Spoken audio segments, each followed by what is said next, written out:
Hello, everybody, and welcome. Thank you so much for joining us on the Let's podcast. Let's, as you may know, is a non-profit organization in Zambia combating domestic violence. This warning aims to empower listeners to make informed choices about whether or not to continue listening to this episode. It will contain content that may be alarming to some listeners. As we're a domestic abuse service, we'll be talking to survivors, perpetrators. We will also be discussing different topics that may affect our mental health and well-being, including self-harm, suicide, substance misuse, and those types of issues. If you would like to reach us for support, please do. We are around, but please understand we are not a crisis service. You can also access our website where you'll be able to access and use free resources. Thank you. Hey, so as I mentioned on the previous episode, that was a part 1. This is just a part 2, which is just covering some more mental health tips, topics, and techniques, as well as we'll be looking at some resources. So thanks for joining us. Technique I wanted to talk about was gratitude practice. So gratitude involves focusing on and appreciating the positive aspects of one's life. And how it works is practicing gratitude can increase happiness, reduce negative emotions, improve overall well-being. And examples of doing this are keeping a gratitude journal, expressing appreciation to others, and focusing on positive aspects of daily life. So gratitude has been known to reduce stress and anxiety. Practicing gratitude has been known to reduce stress and anxiety, improve mood, enhance relationships, providing better sleep, neurotransmitter boosting. So when expressing gratitude, the brain releases dopamine and serotonin, neurotransmitters associated with pleasure, happiness, and overall well-being. Gratitude can help individuals develop resilience by fostering a sense of optimism and hope even in the face of adversity. Improve self-esteem, reducing depression symptoms. So studies have shown that gratitude can reduce symptoms of depression and anxiety, particularly in individuals who struggle with these conditions. And overall increased life satisfaction. Gratitude is strongly associated with greater life satisfaction, as people who practice gratitude tend to appreciate the simple things in life. You can learn more about these in places like Anxiety and Depression Association of America, Health Assured, and talking about University of UTA Health and Positive Psych Edu. Just going back to life satisfaction, gratitude, and the simple things in life. That's one of the things that I wanted to touch on. When we're in a really bad headspace, sometimes practicing gratitude can be really difficult. But I want people to try and focus on sometimes simply being grateful for the simplest things. If you've been struggling to even get out of bed and you do it that day, be grateful for that. Or if you haven't got out of bed, but you can open your eyes and recognize gratitude in that situation. Or if you haven't had a wash for a couple of days, or you haven't spoken to a friend or family member in a couple of days, or you've not wanted to get dressed. These little things that we can just sometimes take for granted when we're in a really bad headspace. So just thinking about the simple things that you could be grateful for can be extremely beneficial. To cultivate gratitude, consider techniques like journaling, expressing thanks to others, practicing gratitude meditation, or engaging in mindful activities like gratitude walks and acts of kindness. And journaling, if you can start we spoke about journaling earlier, but gratitude journaling is specific to focusing on details that we're grateful for and why. It helps reinforce a grateful mindset and making it a daily habit. Be specific, use sensory details to recall the experience, that type of thing. Expressing gratitude to others, verbally or written. Expressing your appreciation to people who have positively impacted your life. It strengthens relationships, makes other people feel valued, and be specific. Be specific for what you're grateful for. There's other different examples like gratitude walks, gratitude jar, gratitude letters, creating gratitude rituals, acts of kindness. Reflecting on challenges is a really good one. So that's where you reflect on lessons learned and the people who've helped support you during your challenging times. It helps to view your challenge as an opportunity for growth and to appreciate the resilience that you've developed in that. So focusing on the positive aspects of the experience and the lessons learned. And I know that is easier said than done. And lastly, just on gratitude, thanking yourself, right? Recognizing and appreciating your own strengths, accomplishments, and positive qualities. We never do that. It boosts your self-esteem. It reinforces sense of self-worth. Acknowledge your efforts and celebrate your successes, even the small successes that I was talking about earlier. Just thanking yourself for being able to do that and accomplish that. It doesn't matter how small it looks to you. The fact is that you did it and overcame it, or are trying to, The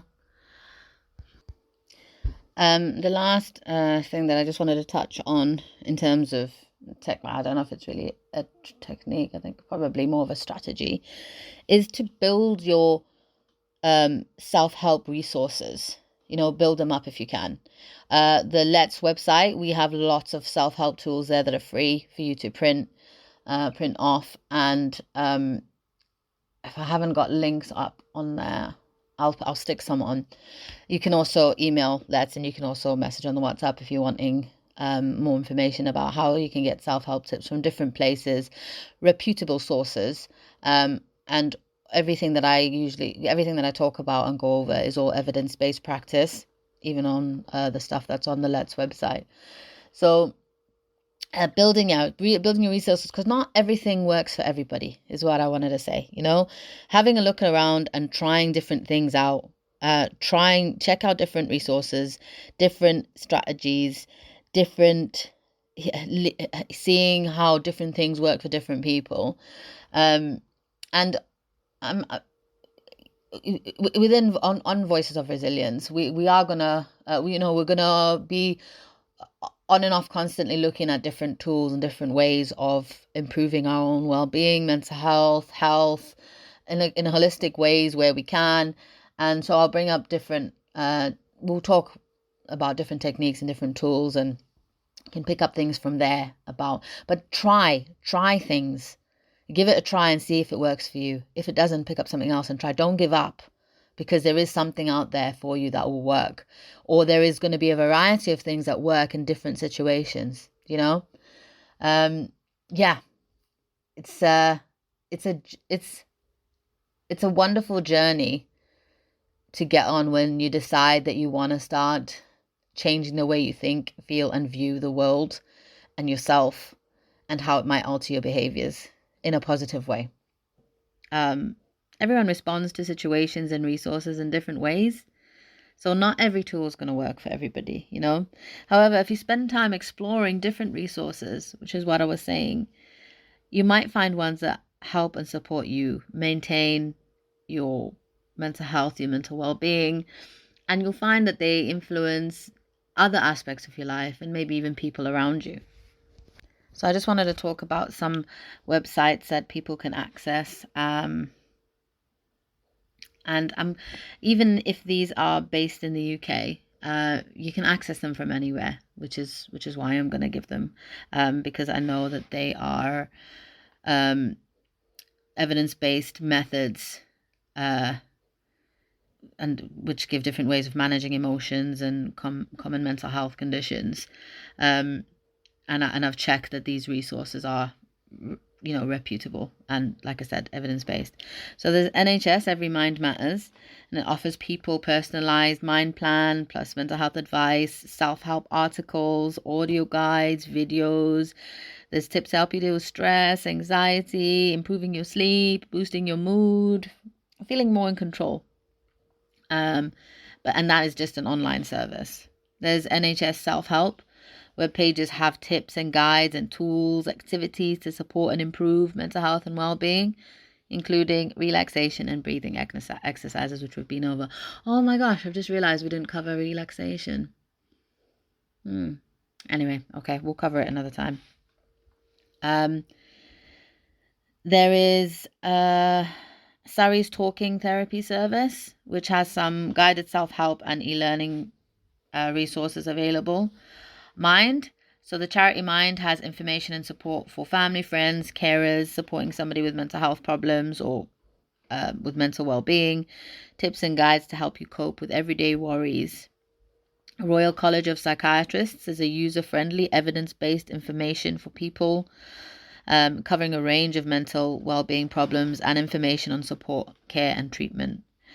Action for Happiness gives monthly calendars filled with mindful actions, courses on creating happiness for you and others, and information is available on the app. Daily action ideas, inspiring messages. Again, this service is only online.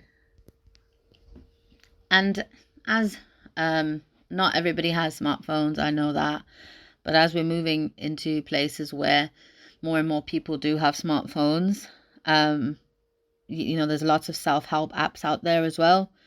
Apps can provide information, tips, games, exercises, self-help tools, ways to improve understanding our moods, the way we're feeling, learn and practice new coping skills, and sometimes connecting with others.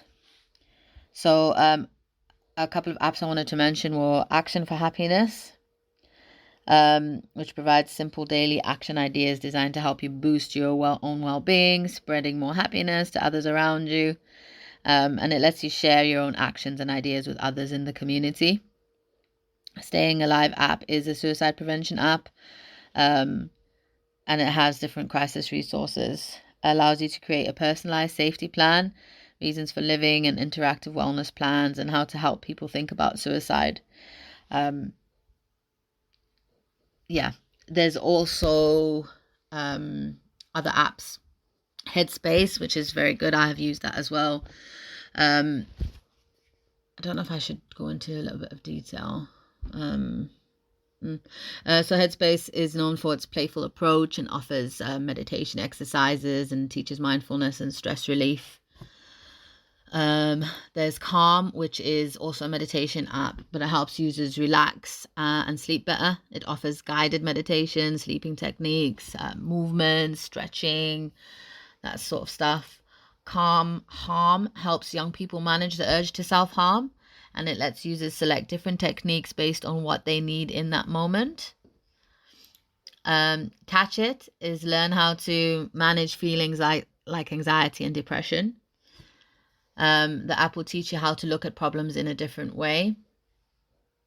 Happify is a comprehensive and effective app for cultivating positive habits and enhancing well-being. Mindshift is designed to provide you with tools for managing various types of anxiety.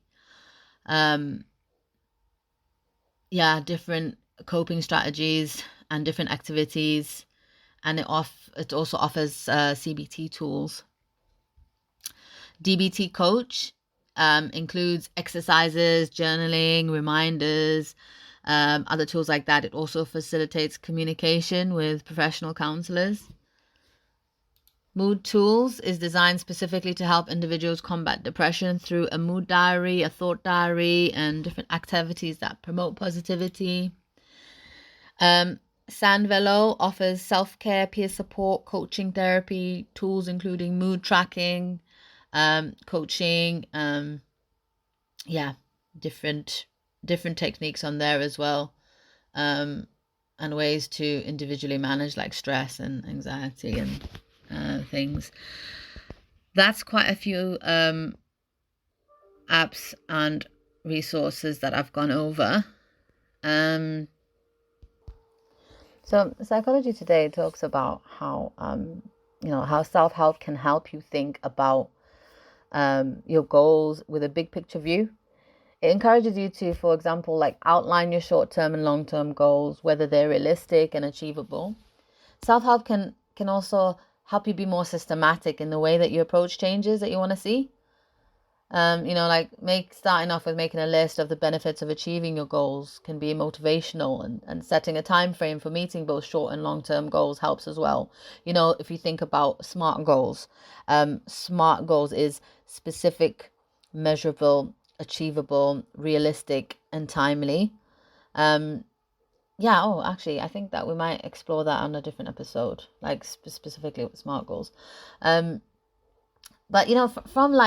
from the dawn of time,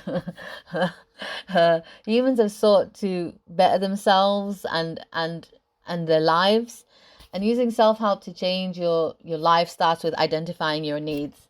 So addressing these needs both specifically and broadly will really help. Knowing what you want to change, what you need to do to affect the change, all of these things are really important. But lasting change is difficult to achieve because many of our habits are deeply ingrained, and certain core personality attributes may be immutable, but all habits and character traits can be altered to varying degrees. It's never too late, okay? And that's one thing that we need to keep in our minds. It's never too late to change, and with effort and determination, it's possible to be the person that you want to be, or at least something closer to the person that you want to be. Of course, we need to be flexible in the way we think about things because goals can change. So I just want to share before we close, come to an end of this episode. Come to the end of this episode, sorry. Conventional wisdom says that, it's the ability to being able to improve our own willpower is what's going to help us reach our goals. But in actuality, right, getting to and keeping your goals, or making your goals sustainable, I don't believe it has much to do with the willpower, because I think it's more about structuring yourself, your life, the way you think, your environment, your habits, the conditions that you're in, so that you don't have to worry about willpower.